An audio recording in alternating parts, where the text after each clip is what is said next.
Merci beaucoup. Je vais attendre, voilà, le diapo. Merci pour l'introduction. Ça me fait grand plaisir d'être ici aujourd'hui. Comme on vient de mentionner, je suis immunologiste, donc m'ont donné la tâche aujourd'hui de vous présenter la complexité de toutes les nouvelles technologies qu'on utilise pour le développement des vaccins. Et comme j'ai un temps limité, je ne pourrais pas aller vraiment en détail dans chacune d'entre elles, mais l'idée, c'est de faire un survol pour qu'on ait une connaissance globale de ces technologies.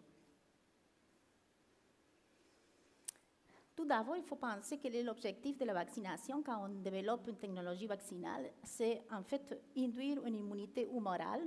Quand on dit humorale, ça veut dire les anticorps, c'est ce qu'on mesure quand on fait un test sérologique.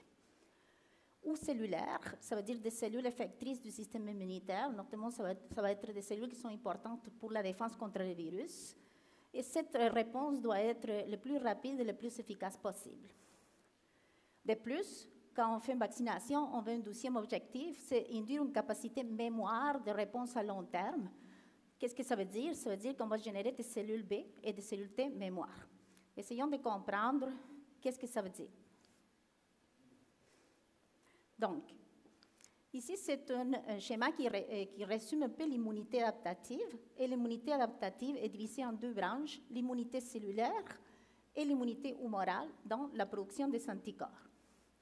Quand on injecte un vaccin, on a des cellules qu'on appelle sentinelles. C'est ces cellules-là qui ont un rôle de, en fait, tout manger.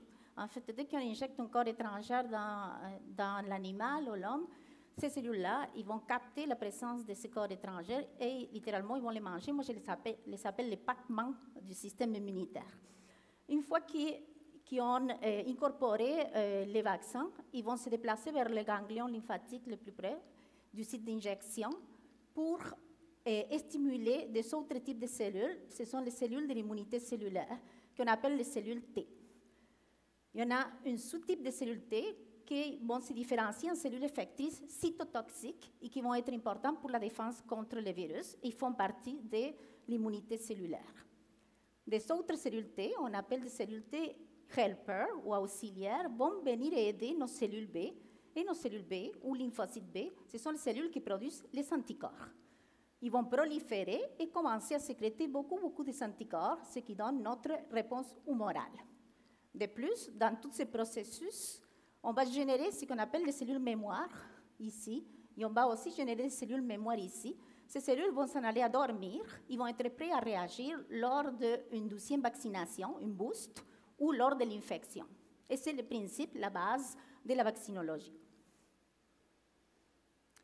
Donc, qu'est-ce qu'on obtient avec ce système immunitaire qui travaille ainsi? C'est que lors de la première injection ou la première infection, on va avoir une réponse immune dite primaire qui va être un peu plus lente et de moins forte intensité. Mais dès qu'on donne une boost ou on est exposé à une deuxième infection, on va avoir une réponse qui se développe bien plus rapidement et qui atteint des niveaux bien plus élevés. Et c'est, encore une fois, l'idée, par exemple, d'un boost d'une deuxième dose ou une troisième dose du vaccin. Maintenant, quel est le vaccin parfait? La production doit être peu dispendieuse, surtout quand on pense aux animaux de production. Pas de variation parmi les lots de production. Il y a certains vaccins qui sont plus compliqués que des autres à produire. Stable, sans avoir besoin de conditions spéciales de conservation dans la chaîne de froid. Stable pour une longue période de temps, dans la date d'expiration. Et induction d'une protection complète contre l'infection.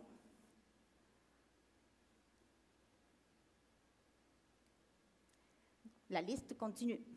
On veut une immunité contre les variantes du pathogène. Quand on pense à la COVID, on a beaucoup parlé des variantes. On veut une capacité d'induction à long terme, donc une réponse mémoire très forte.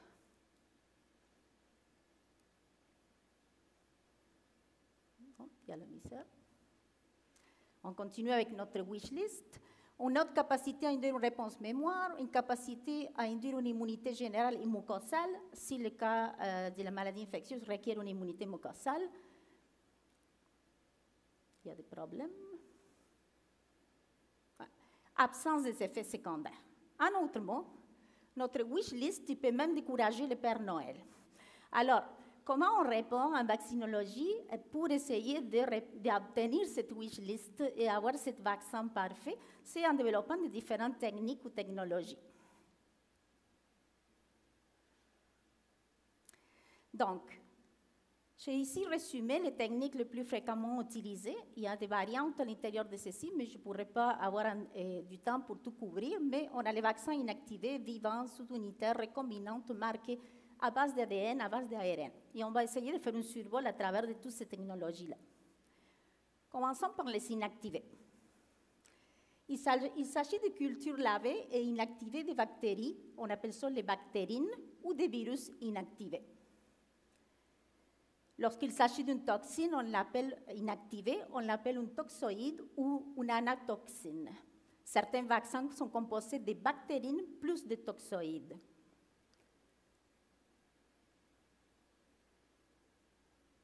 Il y a des problèmes, la manette. L'antigène, donc le vaccin en soi, est incapable de se reproduire in vivo parce que, bien sûr, il est inactivé.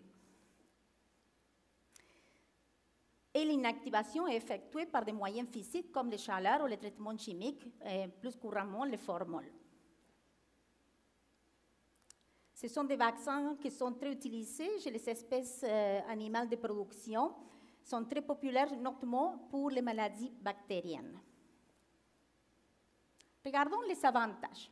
D'un côté, on a une production peu dispendieuse, moyens de production peu sophistiqués, conservation facile et large spectre contre les pathogènes parce qu'on a des antigènes multiples. Et on prend le virus complet ou la bactérie complète. Donc, on a quand même une grosse boule d'antigènes qu'on injecte à l'animal. Des avantages, c'est malgré ça, sont peu immunogéniques. Ils ont besoin de plusieurs rappels, 2 ou 3 doses, donc de boosts, pour atteindre une bonne immunité puis une bonne mémoire immunologique. Ainsi, étant donné qu'à la base, ils sont peu immunogéniques, on a besoin de très bons adjuvants qui soient compris dans la formulation du vaccin et ça pose un défi parfois à ce niveau-là, notamment c'est le cas des Streptococcus suis. Les antigènes qu'on dit protecteurs, donc les protéines dans la surface de la bactérie ou le virus, qui sont les antigènes qui vont induire une réponse protectrice, ils doivent résister au traitement d'inactivation, ils doivent résister au traitement de chaleur ou chimique qui est utilisé pour préparer les vaccins. Du côté des bactéries à gram négatif, on peut avoir des réactions adverses dues à la présence de l'LPS qui est compris dans la paroi de la bactérie, ce qu'on appelle l'endotoxine. Et l'autre désavantage qui vont avoir tendance à induire une réponse immunitaire du type humorale, principalement, ça veut dire plutôt des anticorps, mais très peu de cellules effectrices pour la défense des pathogènes, par exemple, de type intracellulaire. On a 2 types à l'intérieur des vaccins inactivés. Les dits commerciaux, et ceux que vous connaissez très bien, c'est les autovaccins ou vaccins autogènes. Au niveau des vaccins commerciaux, c'est une souche représentative et le vaccin est homologué, donc c'est une souche de référence bien identifiée, bien caractérisée, sécuritaire. L'adjuvant compris dans la formulation est bien connu par la compagnie. Par contre, parfois, ça peut être un adjuvant qui était utilisé à l'époque lors de l'homologation et on a peu de chances d'améliorer ou de changer l'adjuvant parce que le vaccin est déjà homologué ainsi. Et on peut se poser aussi la question, est-ce que cette souche représentative est antigéniquement similaire à la souche ou les souches causant les problèmes cliniques dans la ferme? Donc, où ce vaccin va protéger contre la situation actuelle dans la ferme. Du côté vaccin autogène, la souche, elle, qui va être incorporée dans les vaccins, ou les souches, sont isolées à partir de la ferme au système de production. L'adjuvant peut changer à chaque fois et chaque laboratoire offre un produit unique et différent aux autres. Donc, il va préparer une formulation qui est différente et spéciale. De plus, la souche utilisée dans le vaccin autogène est antigéniquement similaire à la souche ou les souches qui causent les problèmes cliniques dans la ferme. Des exemples en médecine vétérinaire, en médecine porcine, on a des autovaccins contre Streptococcus suis qui sont couramment utilisés et on a aussi des autovaccins ou des vaccins commerciaux contre actino, hémophilus, mycoplasme, erysipelas, escherichia coli. Et du côté des virus inactivés, ils sont un peu moins populaires, mais il y en a quelques exemples. C'est exemple parvovirus et influenza. Petite touche de curiosité, étant donné qu'on est en pleine pandémie, on a aussi un vaccin inactivé contre la COVID, et c'est produit en Chine, c'est le Sinovac et le Sinopharm. Maintenant, les vaccins vivants. En fait, c'est des vaccins vivants atténués, et ils peuvent être atténués soit naturellement, donc ils sont comme ça dans la nature, ou au laboratoire. S'ils sont atténués au laboratoire, on peut les modifier génétiquement ou on peut les modifier par passage in vitro ou in vivo. Qu'est-ce que ça veut dire? On va prendre une souche pathogénique, on va la cultiver des centaines de millions de fois dans une tube ou par passage dans un animal de laboratoire jusqu'à ce que le pathogène va être épuisé et va devenir non pathogénique, non virulent. Et là, une fois qu'on a fait cette transformation, deviennent les composants du vaccin et deviennent une souche vivante atténuée pour le vaccin. Ils sont très populaires aussi en médecine vétérinaire et sont très utilisés du côté des maladies virales. Quels sont les avantages et désavantages? Les côtés des avantages, comme c'est une souche vivante atténuée qui est incorporée dans les vaccins, il y a une capacité de réplication qui est limitée, mais qui est très utile du point de vue immunologique, mais n'induit pas la maladie, bien sûr, c'est l'idée de l'atténuation. Étant donné qu'il y a une certaine réplication de base de ces souches atténuées, il y a quand même des antigènes qui sont produits par la souche atténuée, qui sont produits in vivo, donc qui matchent vraiment la condition clinique, la réalité clinique, contrairement à une souche poussée au laboratoire. Et en plus, comme il y a une certaine réplication, il peut aussi sécréter des antigènes qui pourraient être protecteurs aussi. Parfois, une dose, ça dépend du type d'infection, peut être suffisante. C'est un avantage économique important. En général, ce type de vaccins sont très bons pour une immunité à long terme, avec une immunité mémoire qui est importante.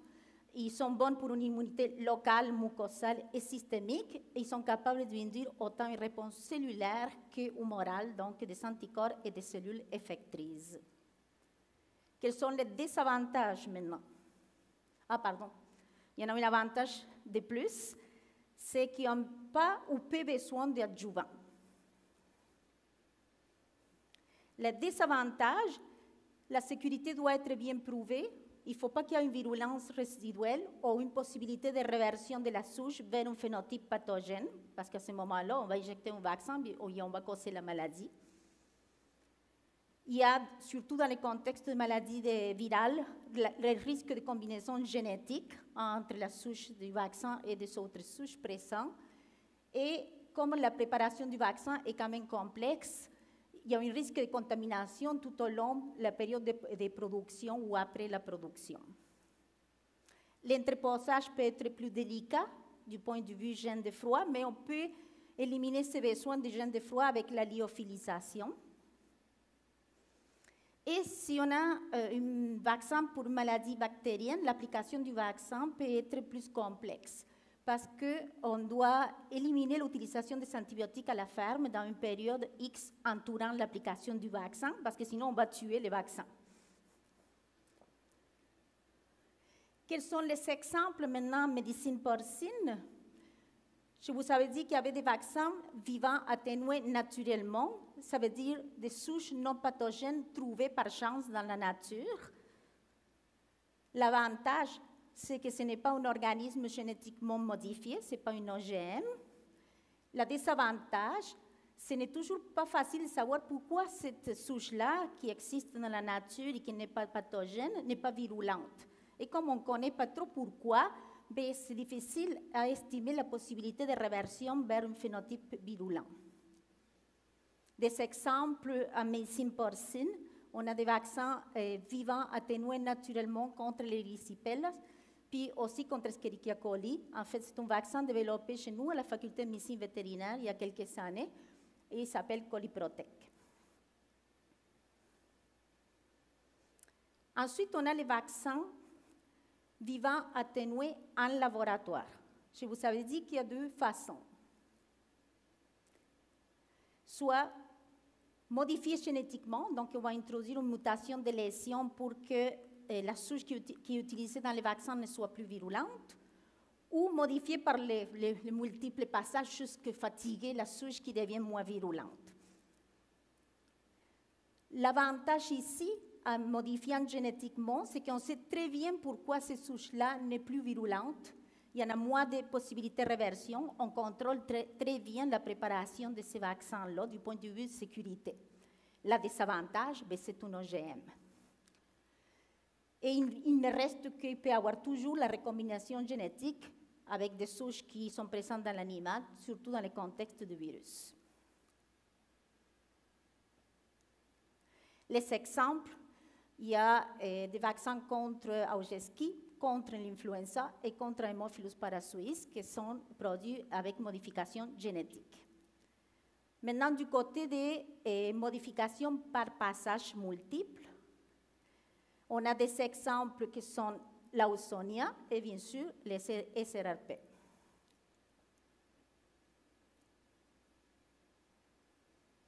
Ce qui nous amène à la prochaine catégorie, qui sont les vaccins sous-unitaires. Les vaccins sont produits à partir d'une ou plusieurs parties du pathogène, donc on ne parle plus de pathogène complet, ni mort ni vivant, on va prendre juste un morceau qui on considère que c'est un bon candidat pour les vaccins et qui va induire une immunité protectrice. Il y a trois façons de produire des vaccins sous-unitaires. La purification des antigènes à partir du pathogène d'origine, donc on a parlé tout à l'heure de produire les bactériocines avec 400 litres de culture, c'est à peu près la même chose, des grands biofermenteurs, on fait pousser les pathogènes, on caractérise, on purifie l'antigène d'intérêt et on produit les vaccins ainsi. C'est quand même compliqué, puis ça pose aussi des problèmes au niveau de la biosécurité quand on prépare des vaccins à partir d'un pathogène qu'on fait pousser par des litres. Il y a des méthodes plus modernes, on appelle ça les protéines recombinantes. En fait, qu'est-ce qu'on va faire? À la place de faire pousser les pathogènes dans 400-500 000 litres, on va identifier les gènes qui codent pour l'antigène vaccinal d'intérêt. On va les cloner, les mettre dans un système d'expression et les purifier. Ça a l'air simple, mais c'est quand même des années de recherche à faire ça. Il y a deux méthodes. La méthode traditionnelle, qui peut prendre 5 à 15 ans, c'est qu'on doit quand même cultiver les micro-organismes, on fait de multiples essais dans les laboratoires pour trouver c'est quoi l'antigène d'intérêt, c'est où les gènes qui produisent ces antigènes, comment ils produisent les gènes, blablabla, jusqu'on arrive à l'étape du clonage. Mais on a des techniques plus modernes qui peuvent prendre moins de 5 ans, que c'est ce qu'on appelle la vaccinologie inverse. On n'a plus besoin du micro-organisme, on a juste besoin d'un ordinateur et la séquence du pathogène. À partir de la séquence, avec un ordinateur, on va faire une prédiction de quels seraient les antigènes protecteurs importants à inclure dans un vaccin sous-unitaire, et à partir de là, on s'en va à l'étape du clonage. Et je vais revenir pour cette fameuse étape de clonage-expression. Laissez-moi vous présenter une dernière méthode dont nous n'avons pas nécessairement des exemples, que c'est la méthode synthétique. On appelle ça la chimie de synthèse, où est-ce qu'on va produire l'antigène dans un tube, complètement in vitro, en n'utilisant rien que des réactions chimiques. Certaines de ces réactions, on les appelle maintenant la chimie verte, donc c'est très propre, très contrôlable, et c'est ce qu'on appelle la troisième génération des vaccins sous-unitaires, et c'est dans cette direction où est-ce qu'on s'en va tranquillement. Pour le moment, c'est expérimental. Il y a un exemple commercial, c'est Haemophilus influenza chez les enfants, où l'antigène a été synthétisé. Revenons maintenant à cette partie-là, que c'est la partie la plus commune, la plus utilisée, les protéines recombinantes. Donc, on a identifié l'antigène, on a identifié les gènes qui codent pour cet antigène-là. On doit les cloner, l'exprimer, purifier et avoir les vaccins. Comment on fait? Donc, on a identifié que l'antigène vert, ici, c'est l'antigène viral candidat pour les vaccins. On sait que ces gènes-là codent pour cet antigène vert. On va prendre ces gènes-là, on va les mettre dans ce qu'on appelle un vecteur d'expression, donc le gène est inséré. Et le vecteur d'expression, c'est en fait une usine. C'est une usine de production. Qu'est-ce que ça veut dire? Ça peut être une bactérie, ça peut être une levure, ça peut être des cellules d'insectes, ça peut être même une plante. On va les donner cette gène-là et notre usine d'expression va produire l'antigène, donc l'antigène vert. On va les purifier, on va les mélanger en adjuvant et nous avons notre vaccin. Et on appelle ça des protéines recombinantes. Quels sont les exemples? Vous en avez une grande liste qui n'est même pas exhaustive des exemples de vaccins sous-unitaires qu'on utilise en médecine porcine contre APP, contre le circovirus ou la peste porcine classique. Et, petite touche de curiosité, on a un vaccin sous-unitaire contre la COVID, il s'appelle Novavax. Maintenant, on a une sous-classe des vaccins sous-unitaires qui s'appelle BLP, ou Virus-like Particle. C'est quoi ça? En français, c'est des particules pseudo-virales. C'est des structures qui imitent la forme et la taille d'un virus, mais qui n'ont pas tous les contenus génétiques, comme on voit ici dans cette image. Donc, ils ne sont pas capables d'infecter la cellule. C'est comme des fantômes, c'est des particules vides. Ici, donc, on a un virus de l'influenza avec tout son matériel génétique qui lui permet d'être infectieux, mais quand on enlève tout son contenu, il devient non infectieux et on l'appelle un VLP. Pour produire le VLP, on a aussi besoin de nos usines d'expression. Donc, on va les produire à partir des cellules d'insectes ou dans une plante, peu importe, qui va libérer les VLP et qui vont être assemblés pour produire le vaccin. Ils sont hautement immunogènes, capables d'induire une réponse à la fois à médiation cellulaire que humorale, ça veut dire anticorps.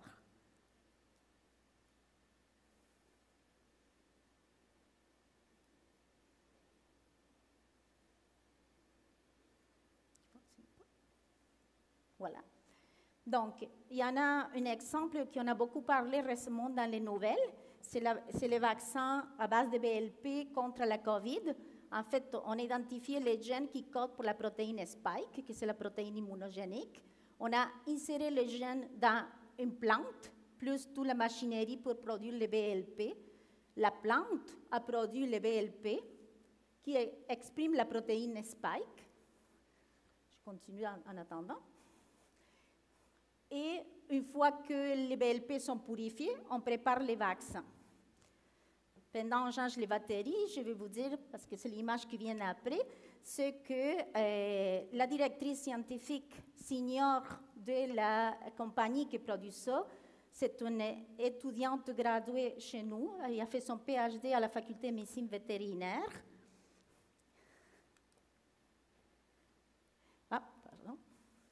Donc, c'est Nathalie, et bien sûr, on a beaucoup entendu parler du vaccin produit dans les plantes, c'est Medicago. Par contre, en médecine porcine, j'ai eu la peine de misère à trouver des exemples. La plupart sont en phase expérimentale et il ne semble pas avoir aucun exemple concret qui remplisse la définition proprement dite d'un vaccin à base de BLP présentement en médecine porcine. Mais s'il y a quelqu'un ici, je regarde Carl peut-être, qui connaît un, j'aimerais bien savoir, mais dans les reviews récentes, il n'y en a aucune. Ce qui nous mène à la prochaine catégorie, que c'est les vaccins recombinants ou vector-based vaccines.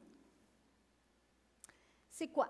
En fait, il reçoit déjà, c'est compliqué parce qu'il y a deux noms. On les appelle recombinantes au vaccin à base de vecteurs viraux. Donc, mais c'est à peu près la même chose. C'est la même chose, en fait. On a notre virus cible contre lequel on veut développer les vaccins. On a identifié notre candidat vaccinal, imaginons la protéine verte. On identifie les gènes qui codent pour la protéine verte, mais cette fois-ci, on va insérer les gènes dans un vecteur viral, que c'est un virus qui n'est pas infectieux, qui n'est pas pathogénique, qui c'est juste un transporteur, comme ça serait une voiture. Le virus va être injecté lors de la vaccination. Le virus va rentrer dans les cellules de l'hôte, dans les sites d'infection, dans nos cellules sentinelles ou des autres cellules dans les sites d'infection, et il va produire la protéine à partir du gène qui porte à l'intérieur de ce virus transporteur qui, lui, n'est pas pathogène. Et ceci va générer une réponse immunitaire contre notre virus cible. Il y a une petite variation qui complique les choses dans cette catégorie de vaccins, qu'on retrouve dans la nomenclature, ce qu'on appelle les vaccins chimériques, qui en fait c'est un sous-type de vaccins à vecteur viral ou recombinant. La seule différence, c'est que notre virus porteur, notre vecteur, est très étroitement apparenté au virus d'intérêt. Et à ce moment-là, on va les appeler des vaccins chimériques. Mais ça ne reste que c'est un vaccin de cette catégorie recombinant. Ce sont des vaccins avec une très bonne réponse humorale et cellulaire, une forte activation globale du système immunitaire, et on peut avoir différents types de vecteurs viraux. La liste est longue, mais un vecteur qu'on a entendu beaucoup parler pendant la COVID, c'est les adénovirus. C'est un exemple, ce n'est pas le seul. Et à l'intérieur de ces vecteurs, de ces virus, c'est un virus qui transporte. Ça peut être un transporteur, un virus qui transporte réplicatif ou non réplicatif. Si c'est réplicatif, il y a plus de risques. Déjà, c'est quelque chose qui rentre dans notre corps puis qui commence à se multiplier, mais il va activer fortement le système immunitaire. Les non réplicatifs à faible risque, parce qu'il rentre mais il ne se réplique pas, il fait juste donner les colis, quoi. Mais il y a un petit moins d'activation du système immunitaire par la même occasion. Regardons dans une image qu'est-ce que ça veut dire. Ici, on a notre virus transporteur qui, à l'intérieur, amène les gènes qui codent pour la protéine verte, que c'est le candidat vaccinal d'intérêt. Il va être injecté lors de la vaccination et le virus va rentrer dans la cellule de l'hôte, au site de l'injection, et va libérer le contenu qui transporte et va permettre la production de la protéine verte. Mais en même temps, il va se multiplier et générer plein de petits bébés virus transporteurs qui vont transporter la protéine à des autres cellules. Et donc, on va amplifier notre réponse immunitaire et avoir un vaccin qui est plus fort, plus immunogénique. Regardons maintenant la autre catégorie, les non réplicatifs. On a notre virus transporteur, ici en bleu, qui amène la protéine rouge, que c'est la protéine qu'on veut utiliser comme candidat vaccinal. Pardon. On injecte le vaccin, le virus rentre dans la cellule hôte, dans le site de l'injection, il libère son contenu et la protéine rouge est produite et excrétée. Mais il n'y en a pas de bébé virus. Il y a juste la production de la protéine d'intérêt.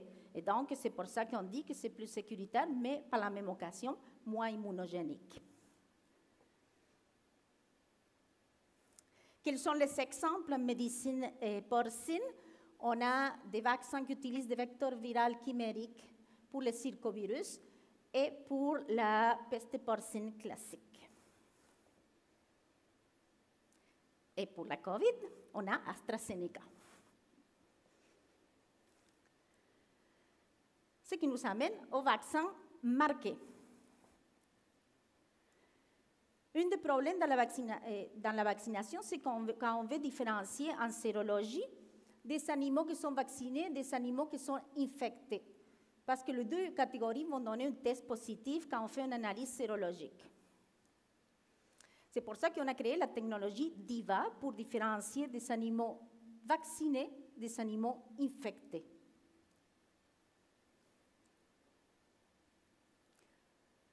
Ça a été des outils très importants quand on veut contrôler des épidémies, comme par exemple fièvre afteuse, ou pour l'éradication des maladies comme la pseudorage et la peste porcine classique.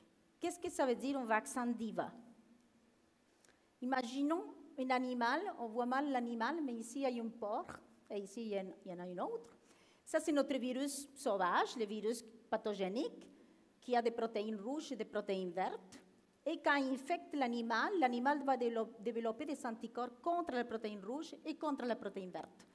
Mais notre vaccin, il n'y a rien que la protéine verte. Donc, les animaux vaccinés vont développer des anticorps rien que contre la protéine verte. Et c'est comme ça qu'on va pouvoir différencier un animal vacciné d'un animal infecté.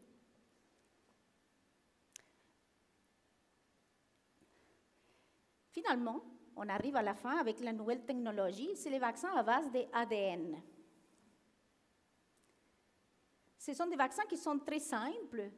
En fait, on va introduire l'ADN, donc le matériel génétique qui code pour la protéine d'intérêt, va permettre une réponse qui est humorale et cellulaire, et c'est simple et flexible parce qu'on peut changer ça très rapidement si on veut reformuler les vaccins.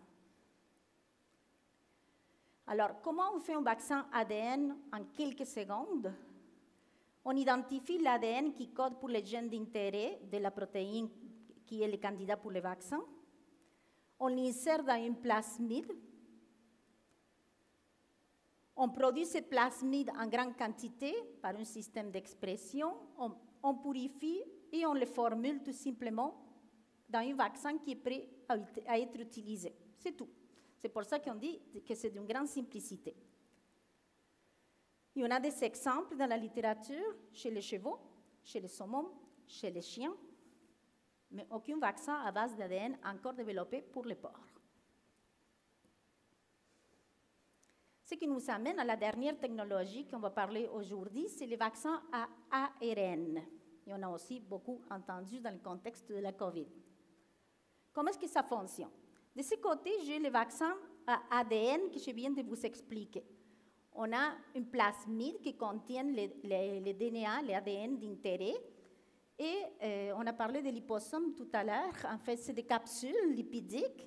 Et on va mettre les plasmides à l'intérieur de ces liposomes. Le liposome, c'est rien qu'une capsule qui protège notre plasmide pour l'injection.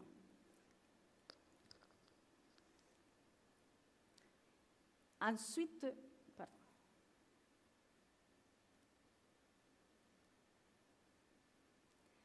quand on injecte le vaccin, l'ADN qui est contenu dans les plasmides va s'insérer dans les noyaux et c'est la machinerie de la cellule de l'hôte dans le site d'injection qui va produire l'RNA qui, lui, va produire l'antigène. Maintenant, regardons comment ça fonctionne un vaccin ARN. C'est le même principe. On a l'ARN qui est incorporé dans un liposome, encore une fois, une capsule lipidique qui protège cet ARN.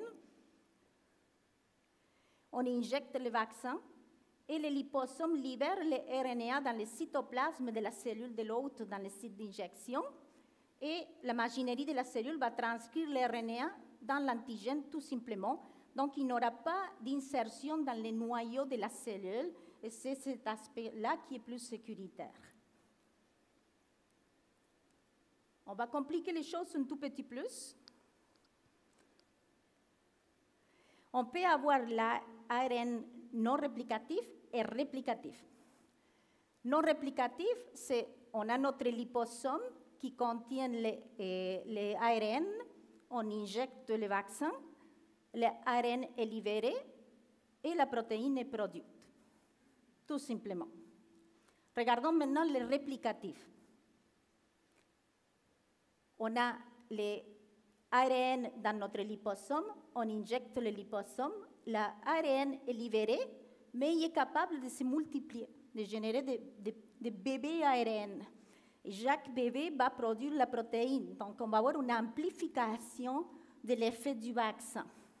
Donc on va avoir plus de protéines qui produisent, donc il va y avoir plus d'immunogénicité, une réponse plus forte.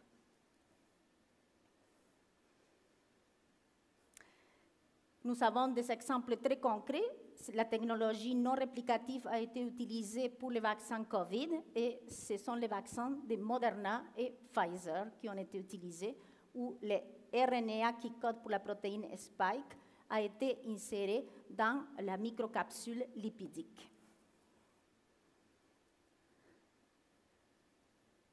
Mais la question est, est-ce que les vaccins ARN existaient déjà en médecine vétérinaire? Et oui, la réponse est qu'on a un précédent, et on l'a chez nous en médecine porcine, et c'est le vaccin contre l'influenza.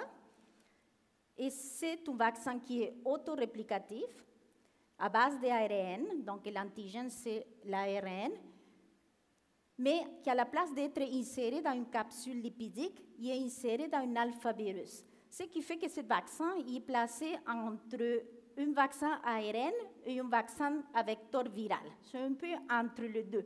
C'est un pied de chaque côté. Et en fait, si on regarde la littérature scientifique, dans les tableaux, ils vont les classer avec les vaccins à vecteur viral. Donc, on retrouve l'exemple ici de l'influenza, et on l'appelle ça un RNA réplicant parce que c'est autoréplicatif. Ce qui m'amène à ma conclusion. La vaccination demeure à ce jour le moyen le plus efficace dans la prévention et le contrôle des maladies infectieuses. Les technologies traditionnelles utilisées en vaccination sont à base des pathogènes vivants atténués ou les pathogènes inactivés. Ce sont les deux grandes catégories de vaccins qu'on connaît très bien. De plus, grâce aux avancées technologiques dans l'ingénierie génétique, on amène au développement des vaccins innovateurs, notamment soit des vecteurs chimériques recombinants ou des vaccins sous-unitaires qui appliquent maintenant des technologies avancées. Et bien sûr, la nouvelle génération d'approches de vaccination utilise les acides nucléiques tels que l'ADN et l'ARN. Mais en plus de toutes ces avancées technologiques, on a une recherche intensive sur de nouveaux adjuvants qui représentent les futures plateformes vaccinales. Je voudrais vous remercier de votre attention, puis je voudrais faire une petite déclaration que je n'ai aucun conflit d'intérêt, que la liste de vaccins et exemples donnés ne sont pas exhaustifs. Les noms et images des produits commerciaux cités ont été choisis de façon aléatoire à titre d'exemple illustration uniquement. Merci beaucoup.